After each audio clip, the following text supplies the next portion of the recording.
В Пилатусе совершенно спокойно можно лететь с чипсами. Добрый день, друзья! Я Владимир Васильев, я рад вас приветствовать в аэропорту Жуляны города Киева. И сегодня мы хотим поговорить о швейцарском ноже в мире авиации. Знакомьтесь, Pilatus PC-12NG.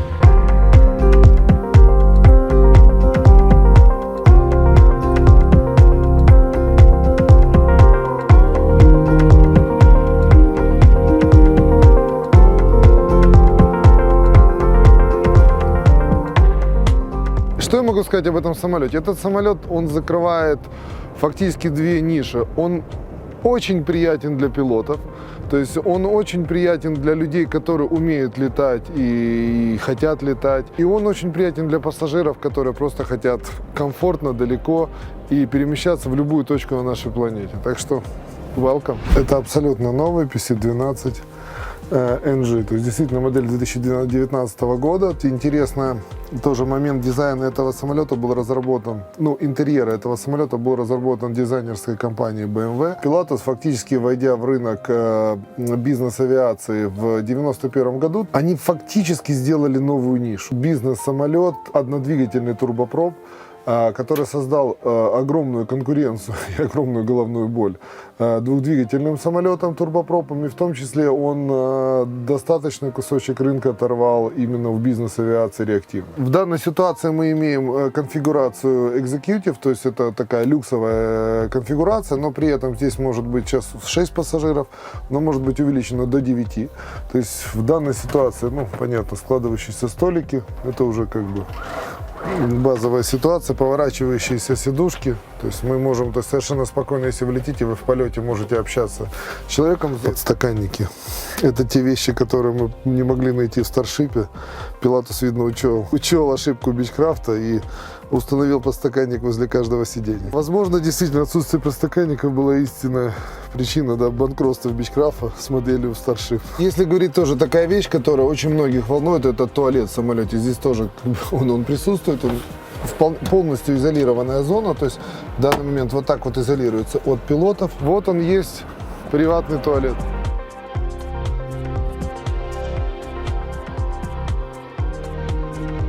Мы идем летать на PC-12NG. С нами шеф-пилот компании Pilatus.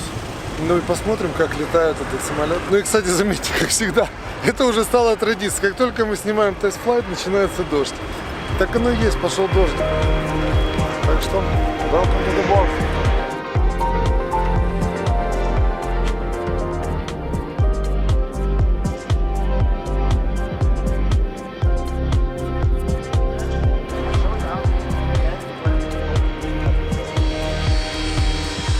Одна из особенностей Пилатуса – это очень быстрая подготовка к полету. То есть, в общем-то, вот мы обсуждали с Фредди, буквально 5-7 до 10 минут необходимо, чтобы подготовить самолет. От момента, скажем, принятия решения до вылета можно в течение 10 минут уже запуститься и начать руление. Parking brake is good. Lights. Let's go for engine start. Press the button. Start. Starter. Battery pumps. Looking for a second battery. Сейчас мы загружаем систему, то есть пришел запуск двигателя, загружается система, то есть все, самолет готов к рулинию. Pilatus Wings AX62, taxi to holding point, runway 26 via apron, Mike, taxiway 2, follow me cap. We'll follow me to the apron, then taxiway 2 for holding point, runway 26. Pilatus 862. С момента принятия решения прошло 5 минут, и все, самолет готов к взлету.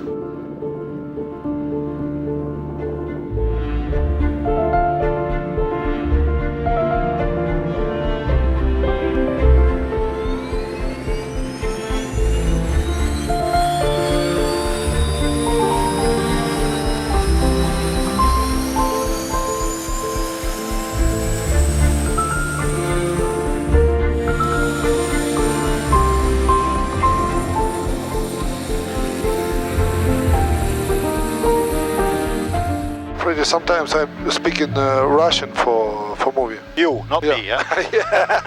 So as you see, it's very simple to start up the aircraft engine, everything, and then you're ready to go, huh? Мы уже выпустили закрылки в посадочное положение 15, вот видно. Проверили шейкер, если было видно, это система, которая предупреждает об опасной скорости, то есть штурвал начинает автоматически вибрировать. Одно из основных моментов, что самолет сконструирован для одного, так как бы single engine operation, то есть для одного пилота. И поэтому максимально сведена информация для того, чтобы все было удобно для человека и одному летающему и управляющему самолетом. В том числе, почему один пилот, потому что это снимает maintenance, то есть вы должны оплачивать одного пилота, соответственно, но затраты на экипаж в год в 2 раза меньше.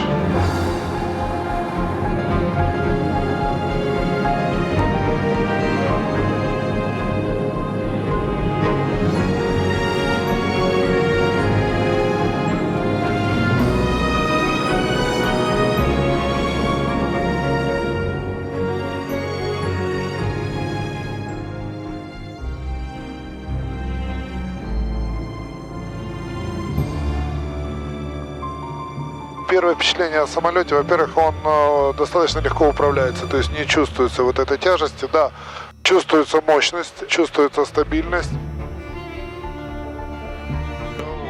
And for you, as we are on the opposite heading, I disconnect.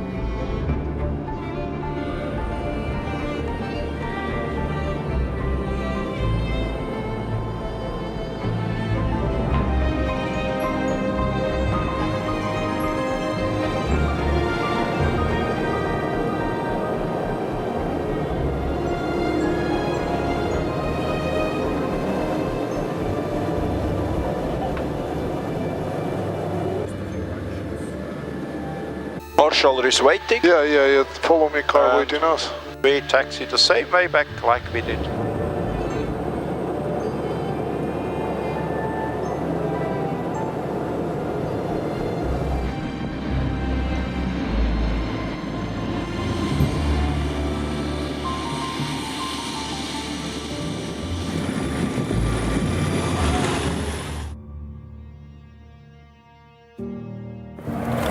Ну что, первое впечатление о Пилатусе.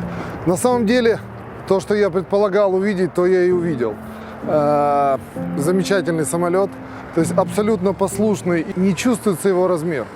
То есть он комфортно управляется вручную. Более того, что основное мнение мое об этом самолете, то, что Пилатус попал в идею обязательно, что он много идей применил, но еще одна из идей, которая уменьшала стоимость содержания этого самолета, это была single pilot operation. То есть вы должны иметь одного пилота, чтобы управлять этим самолетом. Соответственно, затраты на содержание того же экипажа уменьшаются вдвое. Автоматизация этого самолета фактически такая же, как автоматизация большого Airbus или Боинга. Я понимаю, почему Пилатус занимает абсолютное первенство в продаже сейчас турбопроводов. Фактически на сегодняшний день продано уже больше 1600 самолетов этих.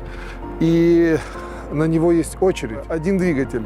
То есть, соответственно, вы меньше тратите на содержание самолета и на затраты на ремонт. Один пилот, вы меньше тратите на содержание экипажа. Пилатус постоянно продолжает программы. В данный момент, допустим, период межобслуживания увеличен Пилатусом до 300 часов. Соответственно, вы меньше тратите денег именно на содержание этого самолета ежегодно. То есть мы приблизительно, допустим, обсуждали с Пилатусом, то есть они предполагают, что годичное техническое содержание этого самолета обходится порядка 20 тысяч евро. То есть, слушайте, для столь большого самолета и комфортного это очень низкая цена. Сама конфигурация этого самолета сделана таким образом, что он легко меняет свои возможности. Он может быть лакшери самолетом, он может быть грузовым самолетом, он может быть, то есть он может быть комбинированный, то есть даже в комбинации комбо. То есть вы спокойно можете взять там 4 человека и, допустим, большой груз, там, не знаю, там, к примеру, 2 или 3 мотоцикла с собой и, допустим, полететь куда-то. Вы можете использовать его для деловых поездок, для доставки каких-то грузов, если ваше предприятие требует там срочной доставки чего-либо. В данной ситуации он в 6-местной конфигурации, то есть он может взять 8 человек на борт. Вот здесь видно хорошо, посмотреть, есть багажное отделение, она вот здесь находится за перегородкой. Когда-то мы летели из Флориды в Торонто с моей женой, и над Флоридой где-то на высоте 3 километров в салоне раздался взрыв. Сначала один, потом второй. Я даже не понял, что-то полетело в разные стороны. Оказалось, что перед самым вылетом друзья в салон нашего самолета бросили 2 упаковки чипсов, которые на большой высоте раздулись и просто взорвались. И, в общем-то, это было очень неожиданно оказаться полностью весь в голове, с головы до ног в картошке. В Пилатусе совершенно спокойно можно лететь с чипсами. Кстати, открытие и закрытие двери осуществляется вот так. Вот, собственно, нажатием одной кнопки. И вот сейчас это все, что требуется от пилота или там, обслуживающего персонала для того, чтобы закрыть дверь. Один двигатель, но, в общем-то, об оснащении самолета. Во-первых, самолет действительно сертифицирован для полетов в условиях обледенения. Система обледенения установлена следующая. Это пневматические бутсы, которые установлены на крыле и установлены на стабилизаторе. Винт и лобовое стекло имеют электрический обогрев. Вот это наплыве, назовем, это метеорадар. Экипаж этого самолета или пилот этого самолета, он имеет полную информацию о погоде впереди, то есть именно в реальном времени полезно для принятия решения в тот момент обхода, допустим, какой-то там, погодных недоразумений, назовем их так. В этом самолете установлен, скажем, уже многими годами проверенный двигатель. Это модель PT6 Pratt & Whitney, PT6 DA67. То есть на данном версии NG установлен двигатель мощностью 1200 лошадиных сил. На первых самолетах стояло около 1000 лошадиных сил, но это гипернадежный двигатель. Он проверен не только расчетами, он многолетней эксплуатацией. Он имеет даже сертификат допуска для перевозки пассажиров ночью над водной поверхностью, над горами. Ты полетел бы на нем через океан? Да. Это реактивный двигатель, просто фактически, если так сказать, его реактивная струя, которая выбрасывается сюда, она попадает на лопатки другой турбины, которая уже жестко через редуктор, но соединена с этим винтом. И фактически выхлоп раскручивает небольшую турбину внутри, которая вращает уже сам винт. Забор воздуха у него происходит через этот воздухозаборник. Более того, здесь внизу установлена еще специальная створка. Здесь происходит сепарация. Если образовался лед, чтобы он не попал в турбину, он сбрасывается вниз, и уже чистый воздух попадает в турбину. Какое преимущество винтового двигателя? Во-первых, это экономия. К сожалению, да, они немножко ограничены по сравнению с реактивными. И Pilatus, да, он сейчас реализовал версии PC-24. И вот, как мы говорили, нас все-таки позовут на презентацию PC-24? Постараемся. Вот, то есть, да. То есть, в общем-то, у нас будет еще, надеюсь, презентация PC-24. И там уже, скажем, новые революционные идеи. Создать реактивный бизнес-джет, который в состоянии летать с грунтовых полос. Pilatus молодцы. Этот летит в крейсере в среднем 500, а реактивный самолет будет лететь порядка 850, даже 900 километров. Хотя в среднем, среднего класса middle size джета, они летают где-то 800-850, вот так вот. То есть вы теряете. Но расходуют порядка 170 литров авиационного керосина. То есть операционные расходы низкие. Дальше, на сегодняшний момент идея, то, что было поразительное в том, что самолет может летать в малодоступные полосы. То есть, допустим, на этом самолете в состоянии, вот то, что мы обсуждали, это с тест-пилотом, то есть, в принципе, ground roll, то есть разбег самолета, это порядка 600 метров. Пробег при посадке, Фредди говорил, его рекорд 280 метров от касания полосы до остановки. Если полоса 800 метров, то даже не стоит рассчитывать перформанс на остановку. При полной загрузке, при полной заправке этой полосы Пилатусу хватит и разбежаться. Что это вам дает? Во-первых, вы можете добраться именно в те места, куда не могут сесть многие другие. Раз. Это расширяет именно ареал обитания этого самолета. Ключевой клиент для Пилатуса был Австралийская Королевская ассоциация врачей. Они первыми заказали несколько самолетов. В общем-то, это был такой стартовый клиент для Пилатуса. Для перевозки, для доставки больных. Австралия большая страна. Далеко не везде есть полосы, и именно где возможно было доставить больного, но садиться на неподготовленную полосу. И вопрос опять, эта грузовая дверь решает все вопросы. Во всем чувствуется швейцарская аккуратность.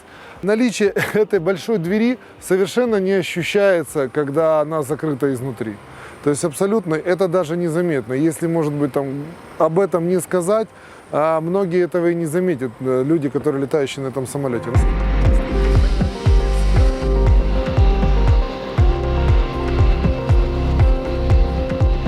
это совершенно новый самолет, он 19 года выпуска. Это индивидуальная раскалка. В Швейцарии есть культура, это, они называют это резко по бумаге. То есть именно из бумаги создаются вот такие вот рисунки.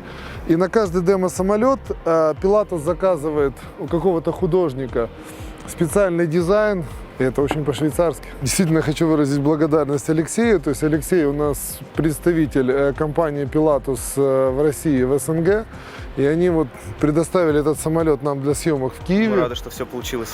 Ну, а как с Пилатусом иначе? Это с таким самолетом только и нужно, что хвастаться. Поэтому вот есть возможность, похвастайся, пожалуйста. Мы только рады, если таких самолетов будет больше. То есть мы искренние фанаты этого самолета, и мы будем гордиться, если их будет просто больше. Летать, и люди будут летать, и люди будут понимать, что бизнес-авиация – это несложно, это не обязательно 30 миллионов долларов, это может быть и вот такой самолет, и это тоже бизнес-авиация. Теперь Владимир огромный фанат нашего самолета. Это правда. Да, поэтому за реальными отзывами об этом самолете приходите к этому человеку, он расскажет, как ему леталось в кабине, как ему леталось в салоне. Почему это не удивило меня? Потому что я знал, что он, он идеален. И, в общем-то, я просто пришел за подтверждением. Да. И я теперь, грубо говоря, именно на собственном опыте могу сказать, что идея Пилатуса, который рискнул и сделал вот такую в конце 80-х, начало 90-х годов, она действительно сработала.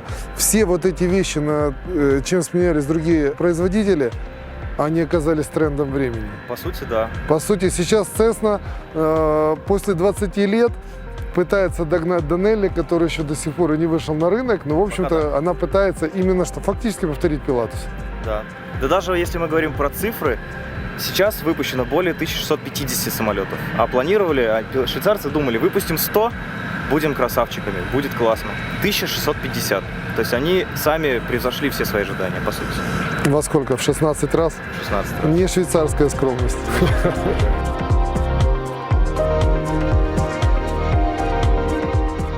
Я хочу сказать спасибо Фредди. Это Фредди у нас шеф-пилот компании Pilatus, который сегодня показал возможности этого самолета. Я, честно говоря, получил огромное удовольствие от полета на таком замечательном, слушайте, как эталонном самолете, как Pilatus PC-12. Здорово летать. И, как всегда, еще раз приходите в небо. Увидимся в следующих сериях.